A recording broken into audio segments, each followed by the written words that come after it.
So FILIP HYGOVIC is going to fight Mark Demori on this card, this Saudi card, the Day of Reckoning. And the crazy thing is, obviously, it's almost a foregone conclusion. We already know who's going to win the fight. Mark Demori, the fight that he's most famous for is when he fought a David Hay, and it was a David Hay coming off a bit of a layoff, and that was one fight removed from his with his sagas with Tony Bellew, where he managed to lose both fights. And let's be real, he got knocked out in the first round. So that's the thing that he's most famous for, getting knocked out in the first round by David Hay.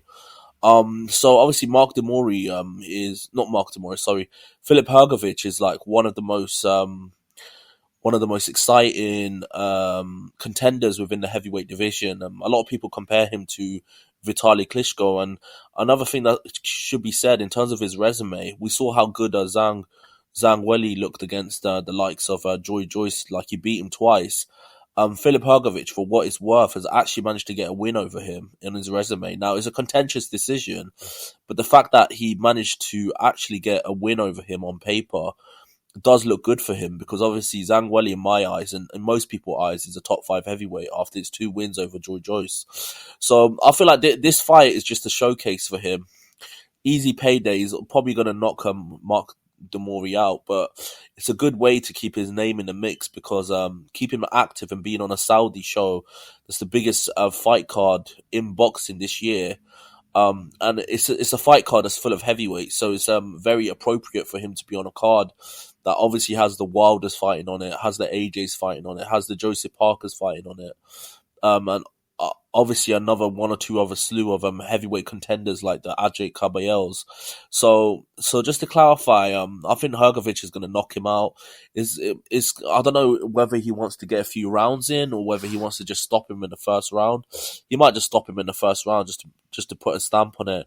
Obviously we saw the way Mark Demori looked in his last show, and it wasn't his last fight against David Hay, but it's his most memorable fight. That's like several years ago, so I can't imagine that he's gotten much better since. So I think FILIP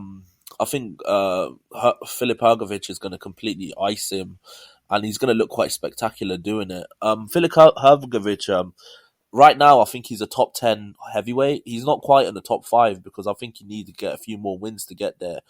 But with a few more wins, I think he could get back up there. Maybe he could get a rematch against Zhang Weili. He is seen as one of the premier heavyweights contenders that's not quite hit the top 5, but he's definitely within the top 10. The crazy thing is, obviously, it's already been signed that Anthony Joshua is going to fight Deontay Wilder, providing that he gets past Otto Wallin this weekend. But there is another route that he could have taken. He could have taken the IBF route, and if he would have taken the IBF route, then he would have had to fight FILIP HYGOVIC. And there could be a chance, you never know, if Wilder loses this weekend, then and AJ obviously wants to get back into title contention, he might decide to go through the FILIP HYGOVIC route.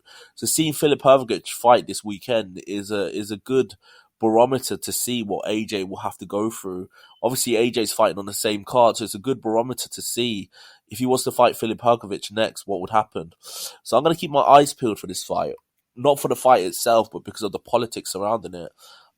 It's not that compelling of a fight, that the fact that he's fighting Mark Demori, but when you look at it in context, the fact that he's beat Zhang Weili, the fact that Anthony Joshua might have to go through him in a title eliminator to get a shot at the IBF belt, and the fact that he's on the card and he's basically within the heavyweight mix, within the top 10. That's what actually makes it compelling, the context surrounding him, more than the fight itself against Mark Demori. It's more about the fact that he's within the mix, and we want to see how he looks, because he might be Anthony Joshua's next opponent if for whatever reason the fight with Deontay Wilder falls through, if Deontay Wilder loses his next fight, his fight against Joseph Parker, which could happen. Joseph Parker's a good fighter. Or if for whatever reason AJ, I'm not saying he's going to do it, but if he ducks Wilder, or if one of them gets injured, he might decide to take a different route.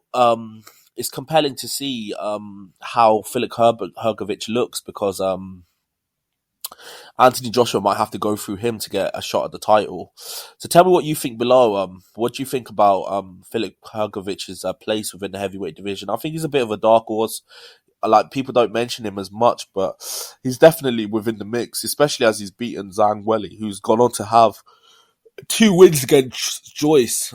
So yeah, that's my opinions on it. Tell me your opinion on it. What do you think about Filip Hygovic? Do you think he could get onto the top of the heavyweight division, or do you think